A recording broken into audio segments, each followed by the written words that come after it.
네, 두 분 어서 오시고요. 안녕하세요. 네. 예. 우리 시각으로 오늘 밤에 한미 2+2 네. 실무 협의가 이제 시작이 됩니다. 네. 자, 무엇을 어디까지 다룰까가 좀 궁금한데요. 어떻게 전망하십니까? 전혀 나온 게 없으니까요. 근데 어제 댈러스 공항에 최상목 부총리 도착할 때 표정은 아주 밝더라고요. 네, 이제 오늘 밤 8시 9시 우리 시간으로 우리 네. 우리 시간으로는 9시고 네. 예. 그래서 미국 시간으로 그러면 밤낮 바꾸고 1시간 빼면 되거든요. 지금 예, 서머 타임 있어 가지고 예. 그래서 그럼 아침 8시. 네. 네, 아침 8시. 저쪽에서는 이제 재무장관 나오고 USDR 그러니까 통상본부의 본부장이 나오고 네. 우리는 이제 산업부 장관, 기재부 장관 이렇게 2대 2로 그렇죠. 협상은 아닙니다. 협의입니다. 그러니까 그렇죠. 네고시에이션이 아니고 작은 미팅입니다. 영어로는 그냥 트레이드 토크입니다. 네. 토크인데 우리는 뭐 중요한 회담이니까 네. 정부 부처 여러 명 데리고 갔습니다. 그래서 네. 여러 가지 시뮬레이션 회의도 많이 한 걸로 알려져 이게 있고요. 의전이 맞는 네. 건가요? 의전이 지금 USTR 그러니까 재무부 장관끼리는 지금 맞는데 우리는 기재부 장관이면서 부총리고 한급이고 그다음에 우리는 이제 산업부 장관이 간 건데 안덕구 산업부 장관이 간 건데 사실은 거기 통상교수본부장이 있거든요. 정인기요. 예. 근데 그러면 USTR 약간 대표가 뭐 산업부하고 뭔가 통상교수본부장 그 사이 어딘 것 같은데 아마 이 회담에 트럼프 대통령 들어올 수 있죠. 일본도 그랬잖아요. 일본도 경제 재생산상 그러니까 우리로 따지면 기획재정부 장관 가 있는 회담장에 트럼프 대통령이 와서 그 트럼프 대통령 특유의 그 페이스를 끌고 가 버렸죠. 그래서 조기 협상하자, 조기 합의하자 여기 페이스에 말렸고 돌아와서 그냥 일본 언론에 엄청난 질타를 받아서 어젠가 그제 다시 그 장관이 우리는 아직 카드가 준비되지 않았다. 굉장히 속도를 늦추고 있거든요. 네, 이런 이시바 총리도 여야 간에 회담하면서 협상력을 강화하겠다. 정부 태세를 강화하겠다 이런 식의 표현을 썼어요. 그러니까 굉장히 일본 정부도 이렇게 말려 들어갈 게 아닌데 이러고 있는 상황이기 때문에 백악관 입장에서는 어쩌면 이제 남은 카드는 정말 한국밖에 남지 않았습니다. 그래서 뭐든 빨리 헤드라인을 쓰고 싶어 할 겁니다. 네. 근데 궁금한 게 보통 정상회담이 열리기 전에는 이제 실무 협의 조율을 먼저 하잖아요. 당연히 있죠. 장관급도 만나지 않죠. 저 밑에서부터 올라오죠. 자, 네. 그러면 2+2 실무 협의를 위한 실무 협의는 있었을까요, 없었을까요?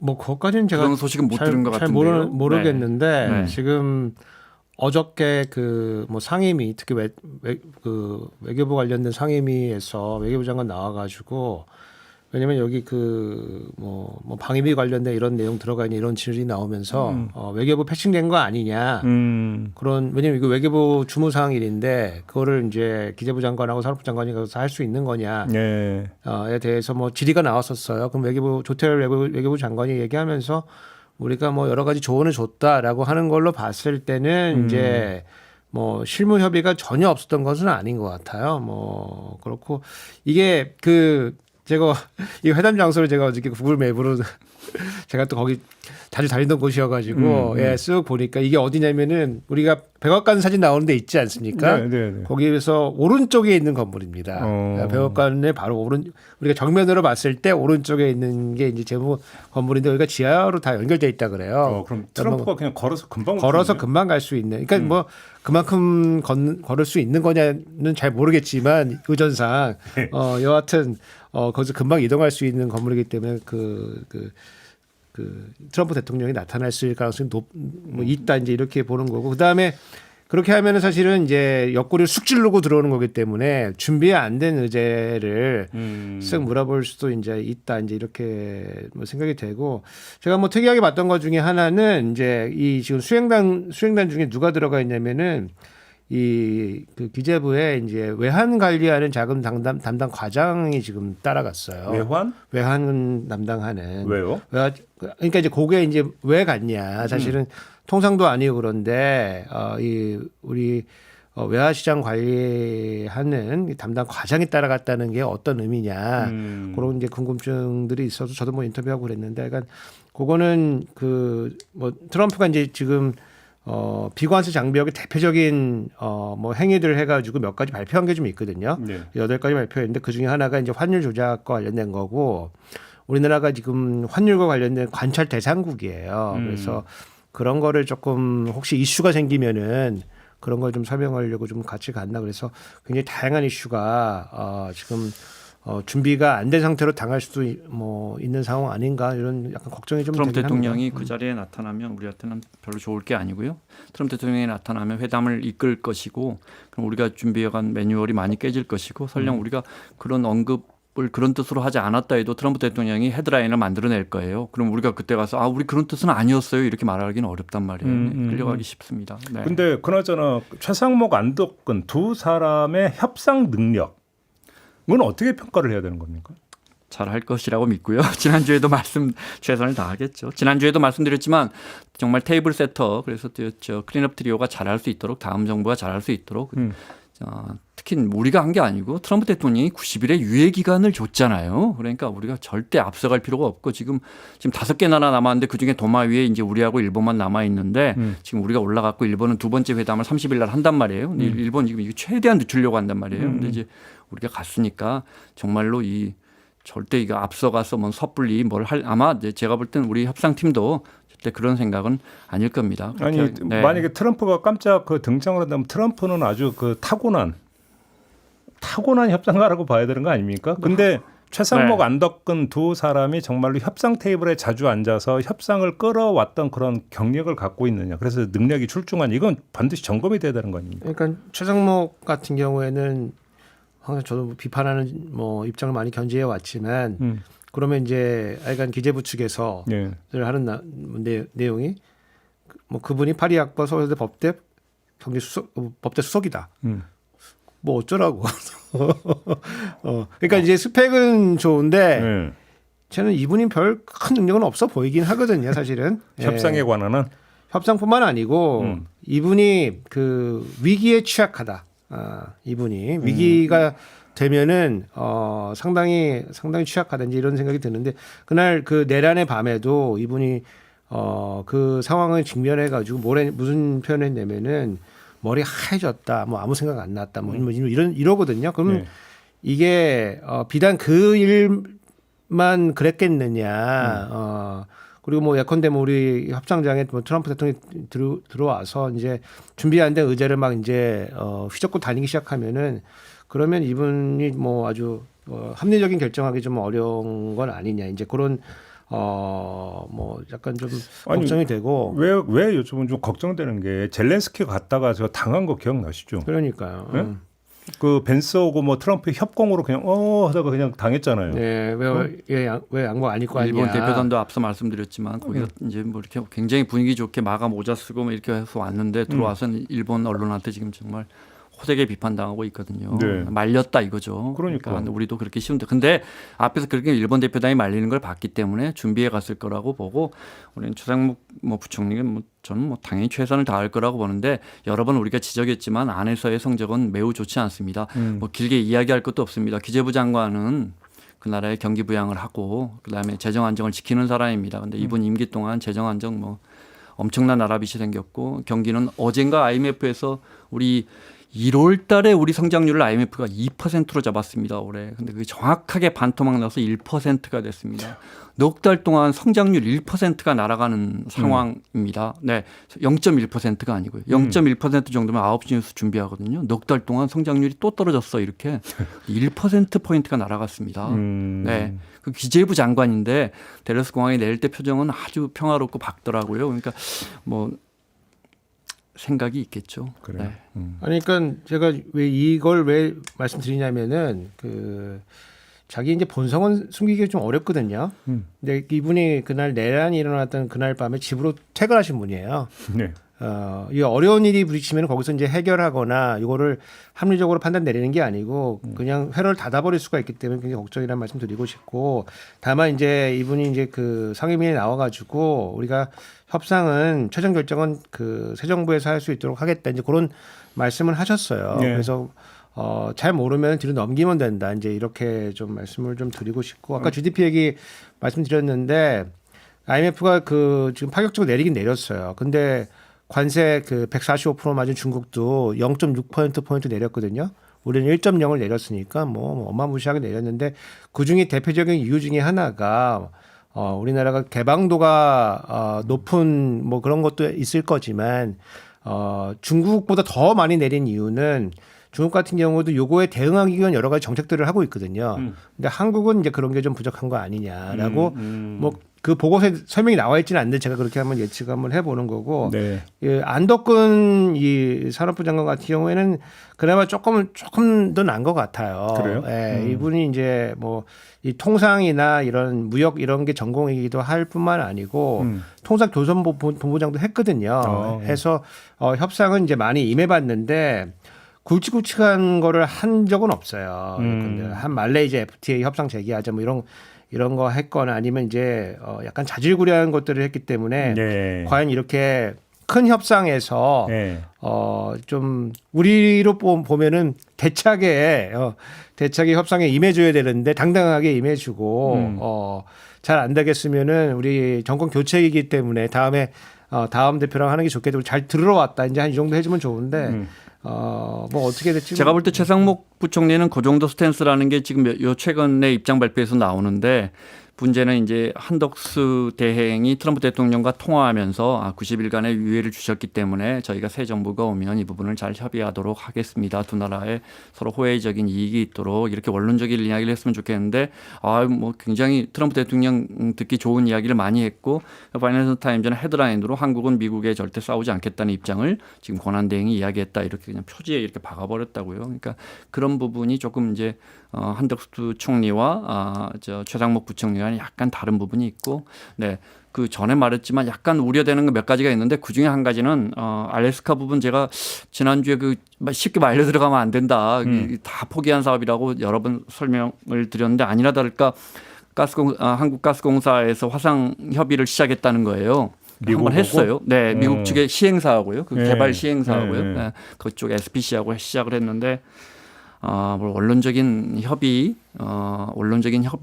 척이라고 저는 믿고요. 근데 과거에 보면 우리 정부가 이거 끼어들 MB 때 우리가 자원외교할 때 이런 거 많이 했거든요. 이게 뭐 이렇게 공공기관이 컨소시엄 짜고 민간 우리 지금 포스코 인터내셔널과 SK 이노베이션 전혀 여기 들어갈 생각 없습니다. 그때 말씀드린 것처럼 알래스카 주지사 왔을 때도 우리 저 LOI 하나 안 써줬거든요. 그런데 또 정부가 이거 짜면 기업들은 들어와야 합니다. 그럼 또 지분 얹으라 그러고 그럼 또 돈 몇 조 투자해야 합니다. 기업들 발목을 잡으니까 절대 이거 이렇게 섣불리 들어가는 일은 없어야겠습니다. 네.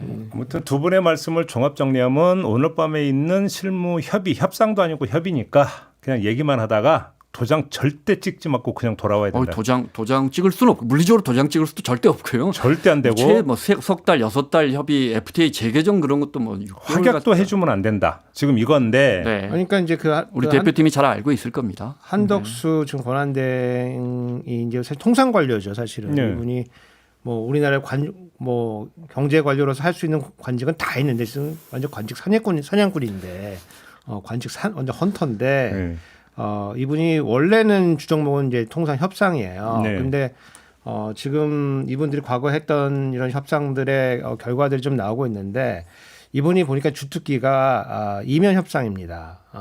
그래요? 예, 왜냐하면 이제 이 외교나 통상이나 이런 것들은 그 주된 내용이 그 당시에 바로 드러나는 게 아니기 때문에 여기는 여기까지 공개가 되고 그 다음에 이면 협상들을 또 진행을 하기 때문에 그것이 나중에 공개되는 것들이 많고 예컨대 이제 95년도 자동차 관련된 이제 우리가 미국이랑 협상할 때 보면은 이분이 그때 무역실장이어서 이걸 그러니까 이 협상팀은 아닌데 이거를 총괄하시는 분인데 이분이 이 협상팀과 의지와는 다르게 다시 따로 협의하셔가지고 좀 문제가 됐었고, 그다음에 2000년도에 이제 중국이랑 많은 협상했을 때 이분이 또 이변 합의를 해줘가지고 경제 수석 됐을 때 경제일이 됐거든요. 2002년도에. 그래서 뭐 이게 안 되면 내가 이변 합의하면 된다 이런 마음이 있을 수가 있거든요. 그리고 우리가 그래서 겉으로는 지금 협의라고 되지만 급속도로 진행될 수가 있고 이게 미국과 어느 정도로 이제 진도가 나가버리면은 그러면은 다음 정부가 들어와서 이거 엎을 수 있겠습니까 이거? 그래서 근데 왜냐면 보통 때면은 이게 이런 걱정을 안 하는데 지금 이분이 지금 대선을 뛴다고 이러고 있기 때문에 바로 그 점 때문에 여쭤보는 건데 정치권에서는 이거 절대로 지금 속도 내면 안 되는데 한덕수 대행이 대선 출마 욕심이 있고 그러려고 하면 이제 성과를 그러니까 쌓아야 되고 그래서 이 2+2 협의를 그러니까 이용하려고 하는 거 아니냐. 덜컥 뭔가 뭐 내주거나 이래버리면 어떻게 되느냐. 이걸 정치권은 걱정을 하고 있거든요. 그 가능성을 한번 여쭤보는 저는 건데요. 그렇게 돼서도 안 되고 그렇게는 안 될 거. 설마 그렇게 하겠습니까? 네, 나란 일인데요. 네. 저는 이분이야말로 정말 사람에 충성하지 않는 이 정부에서 가장 사람에 충성하지 않는 사람이 아닌가. 뭐 익히 알려진 내용이지만 오늘 시간이 되는데 구체적으로 설명드리면 그러니까 YS 때 통계청장 했을 때 이제 전북 지역 일간지들이 이제 우리 고향 사람이다, 호남이다 있다 했을 때 이제 일일이 전화해서 나 호남 출신 아니다고 부인했다는 거 아니에요. 네. 98년 되면서 그때 이제 DJ 때 통상교섭본부장 될 때 원래 통상하던 사람이거든요. 교수님 말씀처럼 통상 전문가입니다.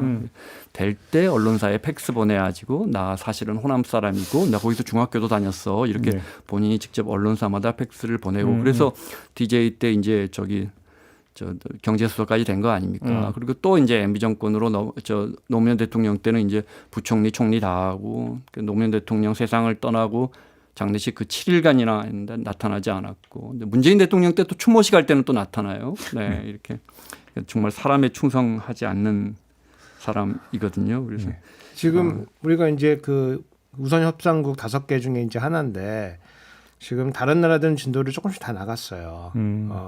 진도를 나갔습니다. 일본도 지금 뭐 조기 합의를 한 건 아닌 조기 합의에 공감했다 이제 이 정도까지는 나가 있고 영국은 지금 미국은 그러니까 EU 자체는 이제 20% 상호관세 맞았는데 영국은 조금 낮게 맞았거든요. 10% 절반 맞았고 그다음에 부가치세 관련된 부분도 좀 양보를 좀 받아낸 것 같고 그래서 지금 협상이 좀 많이 나갔고 호주는 뭐 지금 안정세로 지금 찾아가고 있고 인도도 그 TOR이라고 하는 기본 계획을 지금 한 상태거든요. 그래서 우리도 사실은 진도를 안 나갈 수가 없는 상황입니다. 지금 사실은 그냥 가서 잘 듣고 왔습니다. 이 정도로 지금 미국이 만족할 상황이 아니기 때문에 그리고 네. 특히 우리나라 이런 나라들보다도 확실히 그 안보라는 측면에서 더 발목이 잡혀 있는 상태고 네.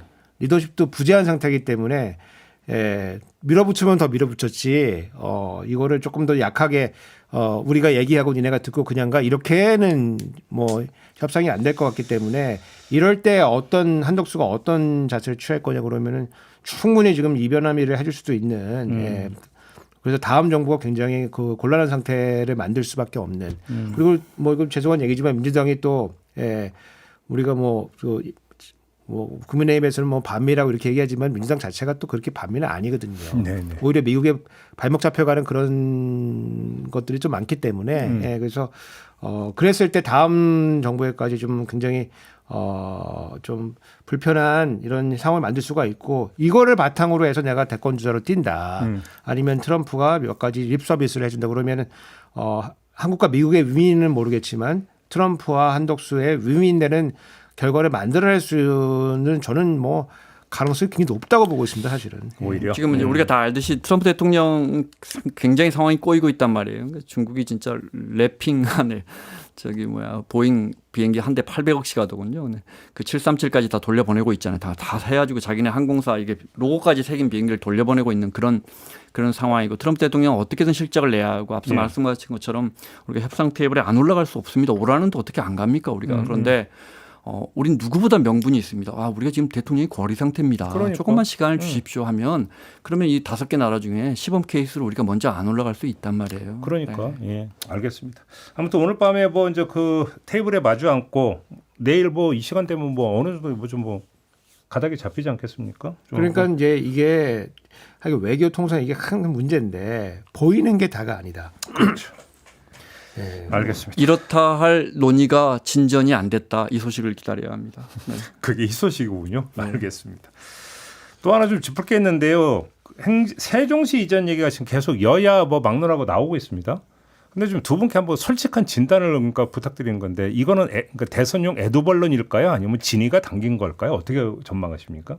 국회 옮겨가는 건 권영수 대표도 뭐 굉장히 비대위원장도 굉장히 세게 이야기했기 때문에 이제 여야가 뭐 이준석 의원까지도 이 부분에 대해서는 공약을 내세워서 이걸 되돌리기는 호남 충청권 다음에 또 계속 선거들이 우리는 뭐 거의 해마다 선거가 열리는 나라인데 이건 되돌리기 어려울 것 같고 대통령 이제 민주당은 대통령 집무실도 거기 지어서 왔다 갔다 하겠습니다인데 사실 이제 그게 얼마나 실효성이 있을까 하지만 뭐 일단 거기에 뭐 방이라도 하나 크게 대통령 집무실 하나 만들어 자는 게 의미가 있고 사실 국민 여러분들이 그 지금 여의도 국회 복도에 얼마나 많은 정부 부처의 실국장들이 와서 하루 종일 거기서 시간을 보내는지를 아신다면 그러니까 정말 이게 예를 들어 뭐 과장 국장이 친구들하고 서울에서 점심 먹기가 여의도에서 굉장히 쉬워요. 늘 서울에 와 있고 여의도에 와 있거든요. 그러니까 이런 부분에서는 현실적으로도 필요하고요. 네. 그래요? 네. 기자님 아주 좋은 말씀해 주셨는데 네.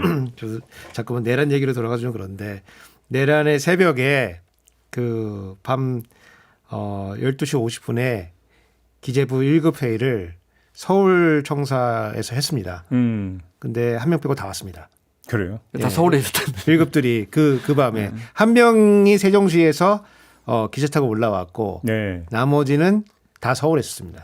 네. 그러니까 이제 지금 어떤 문제가 있냐면은 지금 뭐 실장 국장들은 거의 서울에 와 있기 때문에 뭐 여러 가지 일로 와 있기 때문에 그 세종시에는 사무관들하고 뭐 과장들 거의 이제 공무원들 중에서 이제 그 정도 이제 남아 있는 건데 전혀 훈련이 안 됩니다. 예. 원래 사무관이나 이제 과장들이 좀 훈련을 좀 받아야 되는데 훈련이 전혀 안 돼가지고 지금 뭐 공무원이라는 직업 자체가 좀 매력이 떨어진 부분도 있겠지만 그 훈련 자체가 거의 안 되기 때문에 지금 공무원의 질이라고 하는 게 상당히 지금 낮아져 있는 그런 편이거든요. 그래서 네. 국가의 미래를 좀 생각해서라도 사실은 내려가야 되고 헌재가 최근에 뭐 좋은 결정도 많이 내렸지만은 진짜 예전에 어이없는 관습 헌법이라는 걸 들고 와가지고 그 위헌이라고 내린 그 결정 굉장히 잘못된 건데 네. 뭐 조만간 뭐 우리 뭐 개헌이나 여러 가지 이런 국민 이 의견 수렴하는 과정을 통해 가지고 그것도 이제 바로 잡힐 거라고 좀 보거든요. 그래서 그러면은 우리가 뭐 통일이 지금 당시에는 통일이 가까워졌기 때문에 수도 옮기면 안 된다 이제 이런 생각들을 많이 했는데 지금 통일이 조금 멀어졌다고 좀 보면은 그러면 수도를 이제 본격적으로 이제 옮겨가는 그런 논의도 이제 제가 왜 여쭤봤냐면 결국 이제 궁극적으로 대통령 집무실이 옮겨가야 이제 끝나는 거잖아요. 근데 지금 뭐 여에서 나오는 이야기를 종합을 해보면 자 대통령 집무실도 궁극적으로는 세종시로 이전을 해야 된다 다 얘기를 해요. 근데 문제는 궁극적이라는 세 글자에 있는 건데 궁극의 그 지점이 언제냐는 모르는 거잖아요. 쉽지 않죠. 그러니까.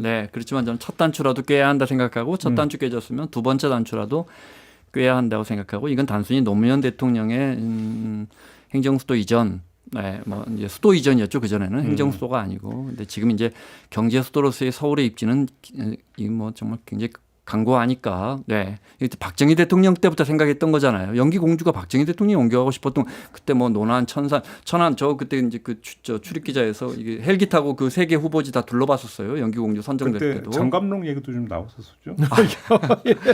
이승만 대통령 때도 뭐 거기 뭐 어디를 했었던 이야기 있었고 기억하시겠지만 이제 헌재 판결 나고 이명박 대통령은 중앙부처 내려가는 것도 반대를 했었죠. 그때 친이계와 친박계가 아주 난리 났었습니다. 근데 이제 친박계에는 박근혜 그랬죠. 당시 대표 들이받고 막 이랬죠. 그랬죠. 내려가자.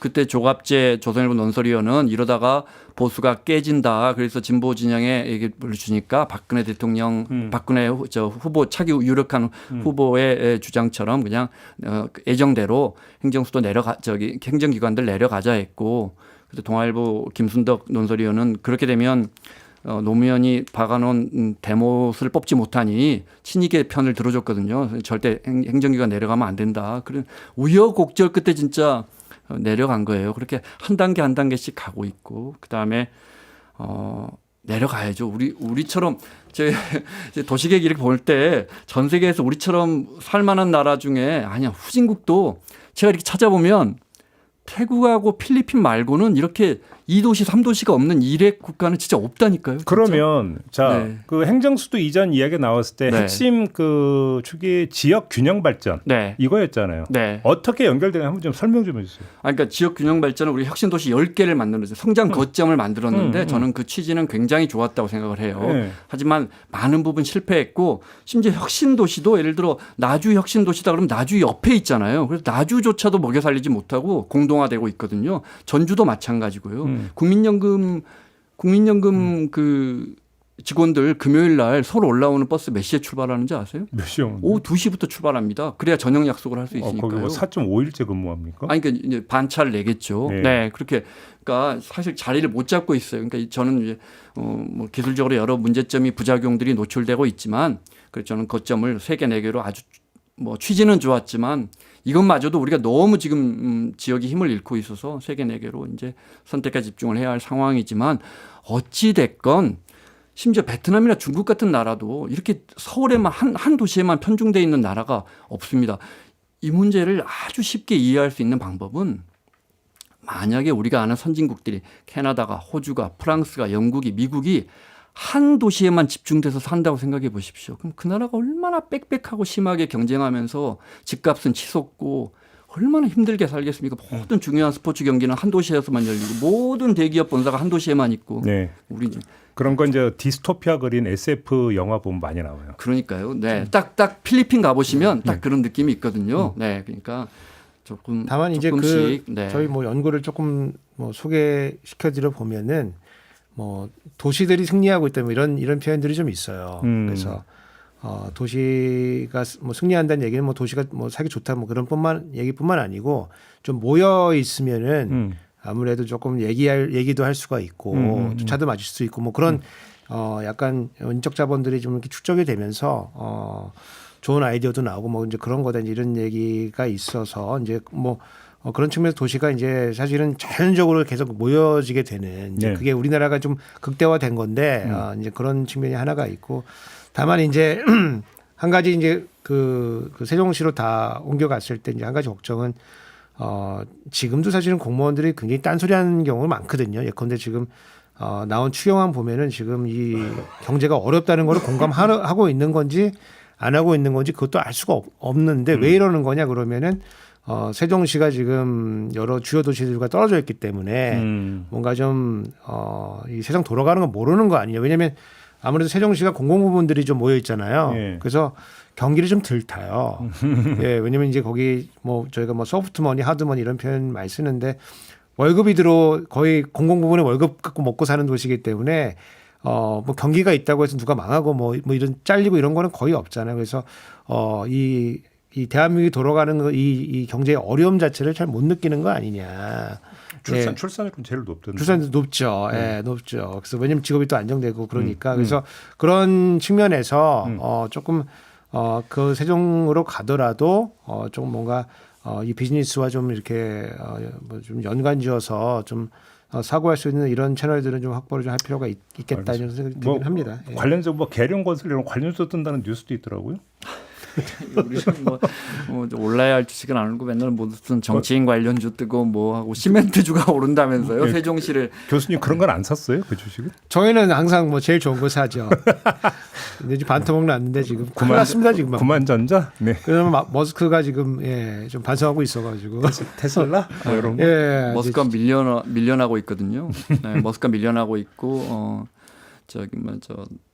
상무장관도 밀려나고 있고 스콧 베센트 오늘 지금 우리 최상목 부총리와 회의하는 스콧 베센트 재무장관이 지금 위로 올라오고 있고 머스크는 다시 이제 거의 그 효율성 본부에서 벗어나서 이제 테슬라로 옮겨갈 것 같습니다. 방송 끝나면 교수님 저한테 이 주식은 절대 사지 마라. 요것만 제가 사는 거 사시면은 그냥 아니 절대 사면 안 되는 주식만 알려주세요. 그거 사게.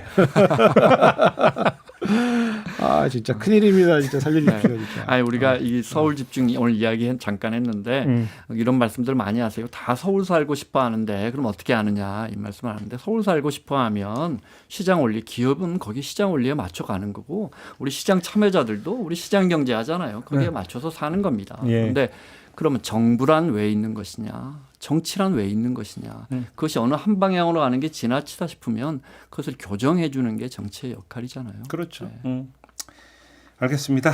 오늘 이야기는 좀 이렇게 마무리해야 될 것 같네요. 저 두 분 말씀 잘 들었고요. 물러가겠습니다. 고맙습니다. 감사합니다. 고맙습니다.